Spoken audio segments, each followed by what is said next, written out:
Thank you all for coming. I've called you here today for one reason and one reason only to talk about the 2024 Men's NC2A Division 1 Swimming and Diving Championships, and more specifically, to go event by event and say which NC2A records I think are going to fall at this meet that's starting tomorrow. I'm going event by event for these 2024 Men's NC2A Championships and saying which US Open records I think will fall. That means the fastest yards time ever swum. If you need a refresher, an NCAA record means the fastest time ever swum in an NCAA competition. An American record means the fastest time ever swum by an American. And a US Open record means the fastest time ever swum on US soil. Now, since the US is the only country that uses yards swimming, that basically means the fastest time ever in yards. It's like a yards world record. And I'm not trying to be inflammatory by saying that. I'm just saying US Open record means fastest of all time. A lot of times the NCAA record will correlate with the US Open record because so many fastest times ever in yards are swum at the NC2A championships. And sometimes they're done by Americans, so they all line up. Sometimes they're not done by Americans, so they're all different. With that little refresher, let's predict how many fastest times of all time we are going to see this weekend in Indianapolis. Event number 1, 200 medley relay. Well, as we can see, ASU already broke the NC2A and US Open record in this event at the Pac-12 championships. That is actually a trend we're going to see in these events because ASU has just been on fire this season. And I don't think that's going to stop at NC2As as they are title hunting for their first team title in program history. So I'm going to go ahead and say yes. We are going to see them go just a smidgen faster on day 1, night 1, event 1. 800 free relay. This one's a little trickier because Texas went really freaking fast to set the American meet NC2A and US Open record last year at 6:03.42. Okay, so Leon's fastest ever split, which he did last year, was 128.4. Here's my math. At Pac-12s, Leon led off in 130.4. Then we saw 131.9, 132.0, 131.7. If someone else leads off, let's say they go 131.5. If they all go a little bit faster, say 131.5, 131.5, 131.2, and Leon's 129.0, which I think it's not even his fastest split, so very much in the realm of possibility. That's 6:03.2. So I'm going to be optimistic and say yes. I'm not just going to say I think every NC2A record is going to get broken. But again, it's night 1. I think ASU will be coming off the momentum of winning an NC2A relay, which I don't think they've ever done in program history. They definitely didn't win last year, and last year was the best their men's program has ever been. So they're going to be riding high, I think. Again, they're going to be locked in. I'm going to say all of their guys can go a little wee bit faster in the 200 freestyle, and I think they set their second record and go nuts on night 1. I'm going to say I don't really think any other program has quite the firepower that they do in either of these relays to get a US Open record or NC2A record, but there will be other programs in other relays. Moving on to day 2, starting with the 500 freestyle, we are going to see a lot of ASU and potential records broken in this meet, partly because they have just swum so fast this season that they are the top seed in almost everything. It's kind of nuts. But once again, Leon already broke the NC2A and US Open record in the 500 freestyle at Pac-12s, going 406.18. Everyone thinks he's going to be faster. I'm not going to go against the grain on this one. I think he'll go at least a 405, at least a 406.0, at least a 406.17. I think he'll go minimum 1/100th faster to reset all of the records except the American one because he's French. So that's a big yes for me. 200 IM, big no. Once again, top 2 seeds, ASU, Hubert Koch, Owen McDonald. Hubert Koch has had an excellent year, and I do think he's going to break at least one individual NC2A record this weekend. I don't think it's going to be the 200 IM because Leon just went nuts last year, and I don't think Hubert Koch is going to. He's already gone a lifetime best this season at 138.7, which is really fast. I don't think it's going to drop almost 2.5 seconds. 50 freestyle. This is where it gets hard. Jordan Crooks has already been 17.99 this season. He's little over 3/10 off of Caleb Dressel's legendary record. Caleb Dressel himself said anytime Jordan Crooks hops in the pool, it is record watch time. I don't think we're there yet. I think Jordan is getting there. He's still only a junior. He's got one more year of eligibility at Tennessee in the NC2A after this. And I think Jordan's been on a huge improvement curve. I think he's going to drop time. I think he's going to go a best time. I think he's got a 17.8, 17.7 in him. But 17.63, not quite at this meet. Not yet. And then the last swimming event of day 2, the 200 free relay. Florida set the all-time mark in this event last year, and they are the top seed this year. They only lost one piece of that relay in Eric Freese, and I think they've been able to replace him just fine.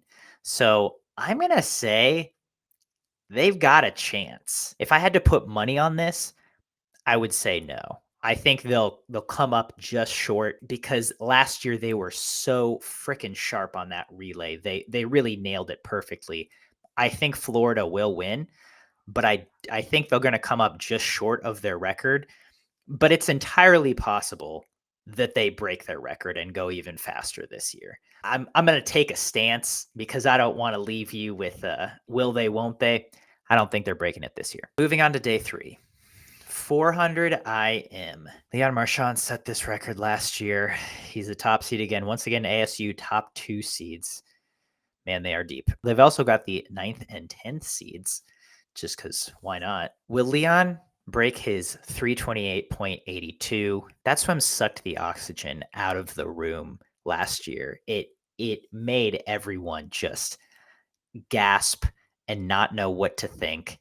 And honestly, his competitors, I think it kind of stole their soul. I think it's entirely possible this record gets broken because Leon just has to go best time, right? I don't think he's going to do it. He's got his eyes on Paris. It's not that I don't think he's going to fully taper for this NC2As, but honestly, he doesn't need to. And he doesn't need to go a best time to win the 400 IM. He could add 3 seconds and probably still win very soundly. So I think he might get close, might break 330, which is insane to say that casually. But my prediction, again, if I'm putting money on it, I think he'll come up just short of his record. 100 fly. This is another hard one because Caleb Dressel set this mark at 42.80. It's so fast. But last year, we saw Yusuf Ramadan go 43-1 to win the title. This year, Yusuf Ramadan is second seed. Josh Leando has already been 43.8, and we've got a stable of other guys who feel like they could put up really big swims. Can they put up a 42.8? I don't think so. I don't think it's crazy to say this NC2A record will stick around another year. I am going to predict Josh or Yusuf going 42 and breaking that 43 barrier. People are going to inch closer to Dressel's records, but in this one, I don't think it goes down quite yet. 200 free. So this NC2A record, 129.15 from Dean Ferris, was from the 800 free relay leadoff.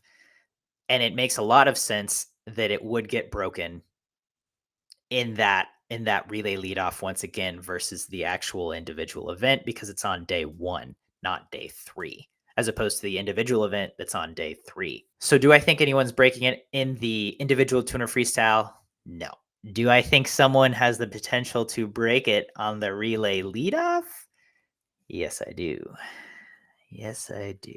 This is my hot take of these picks. I think Chris Giuliano of Notre Dame, who will be swimming in Heat 2 of 3 in the 800 free relay, if he leads off Notre Dame's 800 free relay, if they're taking that seriously, they're like, Chris, go do your thing. That dude has been on a heater the last 10 months. He made the world's team. He's gone 47 multiple times in the long course. He was 40.6 in the 100 free at ACCs. He was 131 in the 200 free, which is his seed. He's just on a huge improvement curve. And I think on day 1, first swim of the meet, I think he's got it in him. I think it's possible. If I had to put money on it, no. But I do think that if anyone's doing it, it's Mr. Giuliano. Men's 100 breast, I think this is a pretty cut and dry one. I don't think anyone's touching E Infinity's 49.6. I think it's possible someone goes 49, although I don't think it's very likely. A lot of 50 points in this field, a lot of potential 50 points in this field, but honestly, I don't see anyone breaking 50, let alone going 49.6 and breaking Ian's record. 100 back. This is tough. Once again, ASU has the top seed. Hubert Koch has been 43.7 already. The record is 43.3. That was from the 400 medley relay leadoff, Mr. Luca Orlando from 2 years ago. Hubie already broke the 200 back NC2A record held by Ryan Murphy, which I thought would last a little longer. It lasted 8 years, which is pretty dang good. But it's kind of crazy that people are already going that fast. Do I think Hubie's going to drop another 4/10 to break Luca's record? This is one of the hardest ones for me. I really could go either way. I think it's possible. I think there are a lot of other very talented backstrokers in the field. Kasper Stokowski, Brendan Burns, the defending champion, who's actually seeded 7th. Destin Lasco, obviously. Johnny Marshall, a freshman, has already been 44-1. I'm not going to put my money on a freshman, but that dude's been really fast already this season. Yeah. I mean, it's hard to bet against Hubert Koch at this point. He's coming off a world title, long course. He's coming off multiple Pac-12 titles, short course. I think he gets close. I'm going to say no on this one. But again, this to me is like the most 50-50 record of the bunch. Like, I could really see it going either way because Hubie has just had a great year, and I think he could continue to drop time. Last event of day 3, 400 medley relay. Record was set once again by Florida last year, 358.3. Arizona State just missed it at 358.4 at Pac-12s. I think this record gets broken, pretty cut and dry. ASU and Florida are the top 2 seeds, and I think between one of them, that record will once again get lowered. It's crazy how fast this event has gotten, but Florida knows how to do relays. Once again, ASU is going for that team title, and they've been on a heater all year. So I think one of them does it. Men's 1650 freestyle. No, absolutely not. Bobby Fink's 14:12:08 is just a stupid swim. And Zalan Sarkani has had a fantastic season, but I don't think he's dropping 11 seconds from wherever he went his 14:23. I think he wins. I think he could drop time. Maybe he gets into the 14 teens even, but I don't think so. 200 back, pretty simple. Hubert Koch already broke the record by 4/100ths at Pac-12s. I think he's going to go faster at this meet. There you go. Destin Lasco has the potential to also be close, but I think Hubie is pretty dominant at this point in this event. 100 freestyle. Once again, we are dealt with Caleb Dressel's records, and I'm going to say it. I think this one gets broken. Josh Liendo, Caleb Dressel's training partner, goes 39.8 on the final day. He was 40.2 last year as a freshman, and he has gotten better this year. Dressel was swimming prelims and finals at the 2018 NC2As when he went 39.9, and Josh only has to swim finals for relays. So I think that means that Dressel's 17.6 was like pretty much full power. I think his 100 fly was not so much full power, and we know that Dressel was very tired by the end of the meet because he had just so many swims under his belt when he went 39.9. Josh will have significantly less swims under his belt, 2 or 3 less swims under his belt due to not swimming prelims relays. So I think he does it. I think 39.8 for Mr. Liendo. 200 breast, once again, an ASU guy who has the record. Leon was 146.9 last year. He's already been 148.6 this year. I think he just nabs this record. I think he's probably been working on his breaststroke a little more, considering he might be swimming the 200 breast long course this summer, heading into Paris. So I think his breaststroke's going to be on. I think he goes a tenth or two faster. 146.6 75. 200 fly, Jack Conger's legendary 137.35. No one has really gotten close to it since he set that record. Ilya Karun's already been 137.9 this season, and he has had a sensational freshman season. But this is his first NC2As. He wasn't faster at Pac 12s. He went that 137 in a dual meet. I think as a freshman, it's that year is just about learning, growing, and kind of getting used to the new college system you're in. All this to say, I don't think Ilya is going to break the record. I don't think anyone else is going to break the record. I'm not saying Ilya won't win. I think he's a huge favorite at this point, and I think he could absolutely break this record moving forward in his college career, but I don't see this record going down at this meet. And the final swimming event, the 400 free relay, this record was set at NC2As by Florida. This is actually wrong. This says the NC2A record is still held by NC State as well as the meet record, and that's just not correct. It's held by Florida because they did this at this meet last year. And they haven't lost any of their relay legs. And seemingly they've all gotten better. They went 244.07 last year. Arizona State's already been 244.2. I think this is another case of ASU and Florida battling it out. I think one of them dips under 244.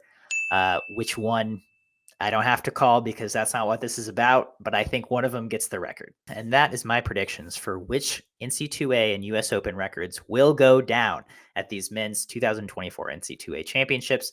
Thanks for coming on this ride with me. I hope you're as excited as I am about this meet. It should be one for the history books, certainly, where I think we'll see probably about half of the events that are swum. We will see the fastest time ever swum in that event in Indianapolis this week. So stay tuned to Swim Swam to catch what will be a very, very exciting meet. Thanks so much for watching this video. I'll see you next time.